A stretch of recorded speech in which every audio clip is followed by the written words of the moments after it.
Bueno, hermanos, ya ha dicho David que estamos en un lugar que se conoce como el Monte Carmelo, que más que un monte realmente es como una especie de cordillera, ¿vale? Y esa estatua que ustedes ven ahí hace referencia a lo que sucedió aquí supuestamente, y la historia la pueden encontrar si les interesa leerla en Primera de Reyes, capítulo 18. Hay un momento en la historia de este país que el pueblo está, digamos, espiritualmente hablando mal. Por una parte adoran a Dios, pero por otra parte adoran a Baal. Tienen que tener en cuenta de que en aquella época en la que ministró el profeta Elías, había un rey que fue terrible, el rey Acab, pero aún peor era su mujer, que era Jezabel, que cuando la comieron los perros dice que vomitaron, porque es así, ¿no? Sí, sí, se cayó de la ventana, se la empezaron a comer los perros y los perros no terminaron porque aquello era terrible, ¿no?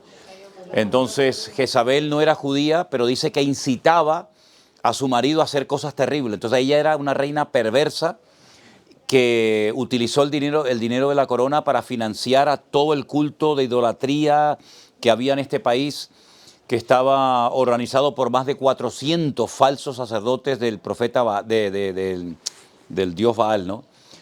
Elías se dio cuenta de que el pueblo iba de mala manera y entonces él desafía al pueblo de Israel diciendo, si Baal es Dios, pues que lo demuestre. Y si el Dios que yo adoro y honro y sirvo es el verdadero Dios, pues que también lo demuestre. Pero lo que no pueden estar es claudicando, divididos entre dos cultos diferentes. Entonces él hace un desafío. El desafío consistía en construir unos altares, que en esa iglesia católica que tienen ahí, hay un altar de piedras, con 12 piedras, cada una representa a una de las tribus de Israel. Pongan un buey encima, oren, clamen a su Dios, y el Dios que responda por fuego, ese será el verdadero Dios. Por eso Mujáraca, que es como se llama este monte, lo conocen como el Monte Quemado. Es interesante, ¿no? El Monte Quemado. Y dice que estuvieron desde la mañana hasta bien entrada la tarde, clamando, gritando, haciéndose cortes con cuchillos, tratando de invocar al dios Baal. Elías se reía de ellos. Les decía, griten, griten más fuerte, a lo mejor vuestro Dios está dormido, está de vacaciones, o se ha ido de paseo, ¿no? Bueno, fue un fracaso total hasta que le toca el turno al profeta Elías. Elías ora al Señor, cae fuego del cielo, consume la leña, el altar, las piedras, absolutamente todo. Él hizo una zanja alrededor del altar, la llenó de agua porque él sabía que el Señor iba a responder por el fuego. Y entonces es cuando él mata a los 400 profetas de Baal. ¿Ustedes piensan que viendo ese milagro, esa manifestación poderosa del poder de Dios, la gente cambió? El que no quiere cambiar, no cambia ni viendo milagros. Entonces, ese día le llega la noticia a la reina Jezabel, oye, todos tus profetas falsos han sido muertos. El profeta Elías los ha degollado. ¿Ustedes piensan que ella dijo, bueno, pues si Baal no pudo defenderse, vamos a adorar al Dios de Elías? Al contrario, ella dijo, quiero la cabeza de este hombre en un plato. Este hombre que había invocado a Dios y degollado a 400 profetas de Baal tuvo tanto miedo de aquella mujer que salió corriendo y se metió en una cueva y le dijo al Señor, quítame la vida, ya no aguanto más, estoy solo. Y el Señor es cuando le habla y le dice, levántate, come, largo camino te queda por delante. Hay 7.000 hombres en este país que no han doblado su rodilla ante Baal. Él no sabía realmente que había tanta gente que no habían caído en las trampas, en la red del culto falso a Baal. Pero fíjese qué miedo le metió en el cuerpo a aquella mujer, es que hay algunas que son tremendas, ¿eh? Se enfrenta con 400 tipos, los mata y a una mujer sale corriendo y se mete entre una cueva para querer morirse. Tremendo. Entonces aquí es donde se conmemora ese gran milagro, esa gran manifestación del poder de Dios. Y el profeta Elías, viendo que ya no podía ni con milagros ni con nada, cuando el Señor le dice que ya ha llegado su momento de pasar el relevo a otro profeta, se va y unge a un tal Eliseo, que dice la Biblia que le siguió y le dijo al Señor, yo quiero el doble de la unción que está en este hombre. Y el Señor le dio el doble, hizo el doble de milagros y fue un hombre de Dios tremendo. Y entonces este profeta, Eliseo, se va a vivir a Jericó. Y cuando llega a Jericó le dicen, la tierra de Jericó es buena, pero el agua es marísima, no se puede beber. Y él dice que salió por todos los pozos de agua de Jericó, oró por ellos, y dice el versículo, y Jericó o esta tierra bebe de ese agua hasta el día de hoy.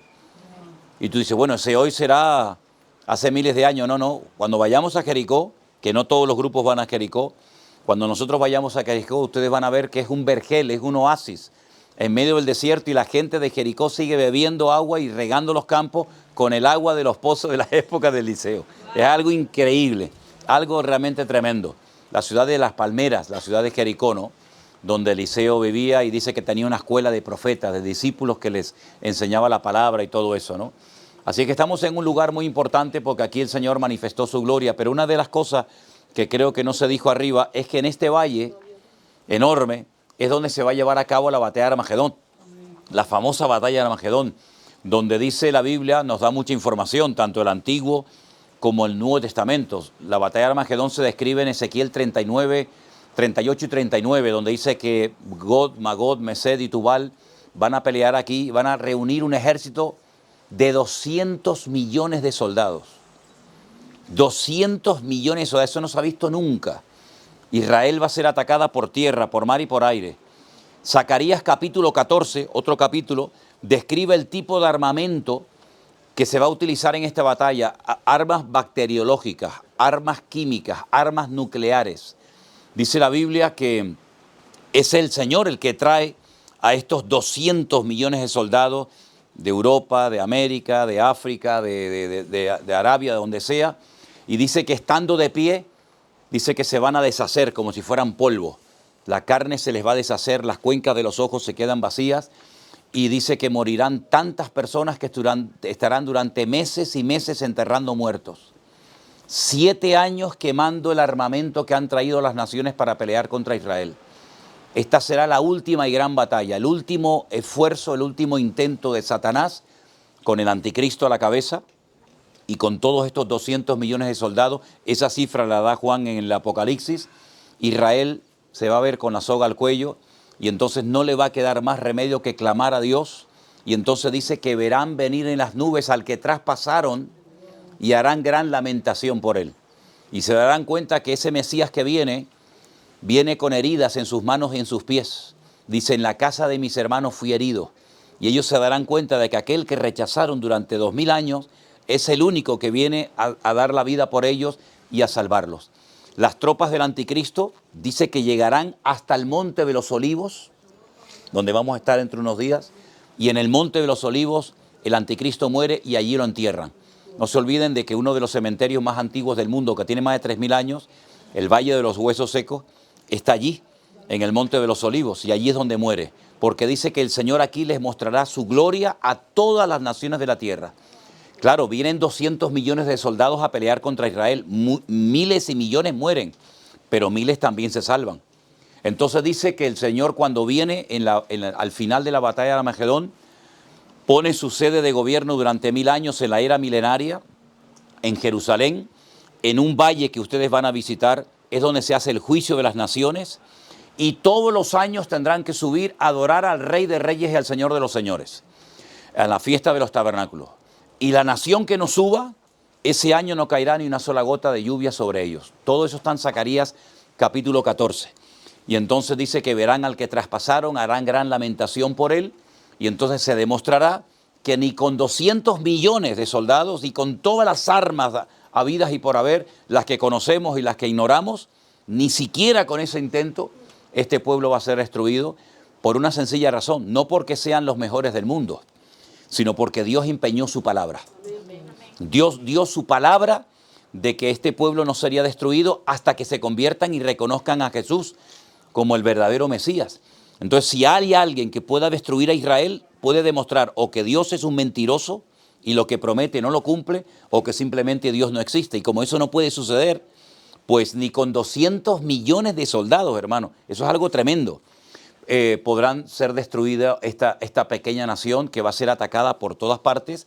Y este es el lugar, el centro neurálgico, el ojo del huracán, donde se va a llevar a cabo esa batalla. Y uno dice, pero ni con 200 millones de soldados se puede destruir este país tan pequeño. Pues no, porque no es que pelean contra Israel, es que quieren pelear contra Dios. ¿Y quién le puede ganar a Dios? Absolutamente nadie. La sangre llegará a la altura de los frenos de los caballos. Es como un lagar, se dan cuenta que es como si fuera un lagar donde Dios dice que ahí derrama de su ira y todas las naciones de la tierra conocerán que el Dios de Abraham, de Isaac y de Jacob es el verdadero Dios. Entonces, observen bien este valle porque es muy bonito, pero eso va a ser un desastre terrible. Ahí va a haber una matanza. Napoleón dijo cuando estuvo aquí, que él desembarcó en Jope, en Jaffa, dice, este es el valle perfecto para llevar a cabo una gran batalla. La cantidad de batallas que se han llevado de abajo no tienen número. Allá ha peleado todo el mundo. Allá hay miles y miles de personas que han dado su vida, que han muerto. Y aquí hay 3/4 partes de historia bíblica. A donde mires, en cualquier dirección donde mire, hay una historia de la Biblia. Allá ha peleado todo el mundo, ¿no? Así es que uno está aquí viendo todo esto, recordando esta historia, pero no solamente venimos aquí a recordar lo que pasó, sino también a tener en cuenta lo que va a suceder en los últimos tiempos. La batalla de Armagedón se va a llevar a cabo en este lugar y es una batalla sin precedentes. Nunca ha habido tantos soldados ni tantos ejércitos que se van a unir. El anticristo, que es el instrumento, el hombre político, digamos, que va a unir a muchas naciones de la tierra, es capaz de movilizar mucho dinero, mucho armamento, muchos ejércitos para venir aquí a pelear contra Israel. Pero nosotros sabemos cómo termina la película, ¿sabes? Hay gente que no tiene esta información y no saben lo que va a suceder, pero nosotros sabemos quién va a intervenir, por dónde van a intervenir, por dónde van a atacar y cómo va a terminar la película. Y la película termina siendo derrotados los enemigos de Dios y triunfando el Señor, ¿no? Así que es importante ver todo esto para que ustedes vean la Biblia. Cuando abran la Biblia y vean el Valle de Megiddo, la batalla de Armagedón, ustedes pueden decir, yo estuve allí y lo pude contemplar con mis ojos. ¿Hay alguna pregunta sobre este lugar en el que estamos? Ahora después de aquí ya nos vamos a comer a un restaurante, pero quiero que aprovechen cualquier pregunta. Hermano, dígame. ¿Gog en la tierra de Magog es lo mismo? Es God, Magog, Mesed y Tubal. Están en Ezequiel capítulo 38 y 39. God es el líder de la tierra de Magog. La tierra es Magog y el jefe o el presidente o como se llame, se llama God.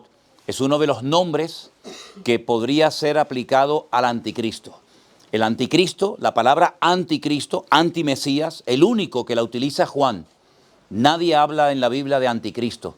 Hablan, por ejemplo, Daniel lo menciona como el cuerno pequeño, porque él vio una visión donde ve una bestia con 10 cuernos, una cabeza pero 10 cuernos. En la Biblia los cuernos son naciones, las cabezas son imperios. Entonces él ve 10 naciones y de en medio sale un cuerno pequeño que habla y dice, habla blasfemias y dice que hace guerra contra los santos y los derrota durante algún tiempo, ¿no?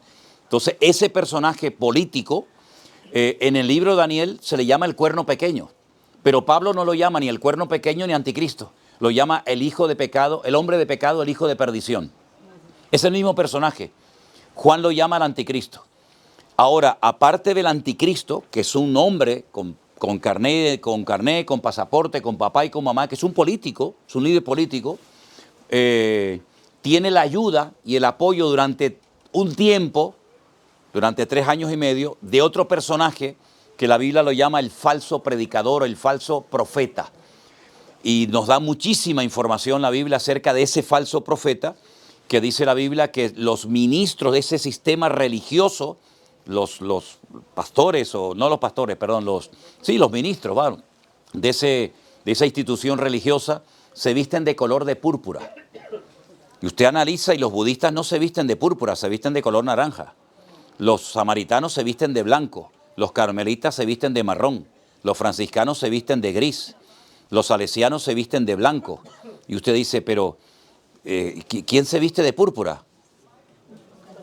Pues los purpurados, los cardenales, que son los embajadores. Un cardenal es un embajador, ¿verdad? Y dice que además sus ministros se adornan de joyas y de piedras preciosas. Pero aparte de eso, por si queda alguna duda, dice que la sede de gobierno del falso profeta está en la ciudad que reina sobre todos los reinos de la tierra. Claro, estamos hablando de hace 2000 años, no estamos hablando del 2026. Estamos hablando de cuando Juan escribió el Apocalipsis, dice que la sede de gobierno del falso profeta está en la ciudad que reina sobre todos los reinos de la tierra. ¿Y cuál era esa ciudad? Era Roma. ¿Y dónde está el Vaticano? Dentro de Roma. Entonces, hay tantos detalles. Ah, y otra cosa, y dice que sus ministros se han llegado a embriagar con cáliz de oro con la sangre de los mártires, con la sangre de los santos. Bueno, estudien la Inquisición.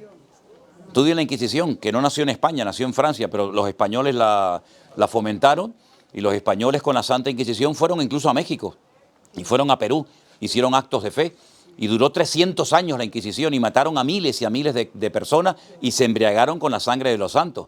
Los que van a estar en Madrid ahora unos días de vacaciones, cuando se vaya este viaje, vayan a la Plaza de Colón.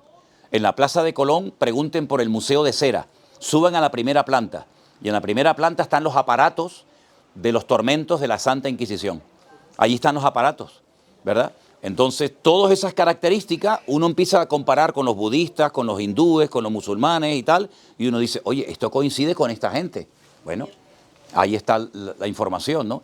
Pero a los 3 años y medio de recibir el apoyo económico y, entre comillas, espiritual del falso profeta, el anticristo le ataca y la destruye.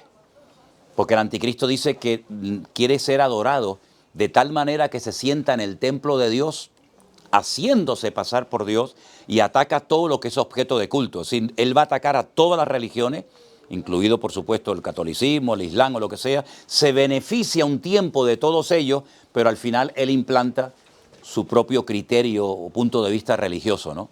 Entonces, todo esto es muy interesante, porque si el templo fue destruido, no estoy dando aquí un estudio bíblico, ni mucho menos, ¿no? Pero si se sienta en el templo de Dios, haciéndose pasar por Dios, y el templo fue destruido y no existe, pues por sentido común es que tiene que ser vuelto otra vez a reconstruir, porque si no, ¿cómo se cumple la profecía? ¿Y qué es lo que faltaba para que se cumplieran las profecías? Bueno, una serie de detalles que, si Dios quiere, en estos días, ustedes van a ir a visitar el Museo del Templo, donde está todo preparado, pero faltaban algunos elementos que también vamos a ir a ver a otros lugares. ¿La iglesia pasará por aquí o será levantada antes? Se lo explico en el hotel en los próximos días. ¿Sabe por qué? Porque llevo 45 años estudiando esto y en 5 minutos no puedo explicarle todo. Pero yo le voy a decir una cosa. Yo le voy a decir simplemente un pequeño detalle. ¿Quién dijo la primera vez en la historia del cristianismo? ¿Quién fue la primera persona en 2000 años que dijo que la iglesia no estaría pasando por ningún tipo de prueba, de lucha, de tribulación? ¿Quién fue la primera persona? ¿Pablo? ¿Pedro? ¿Santiago? No, señor. Un sacerdote católico.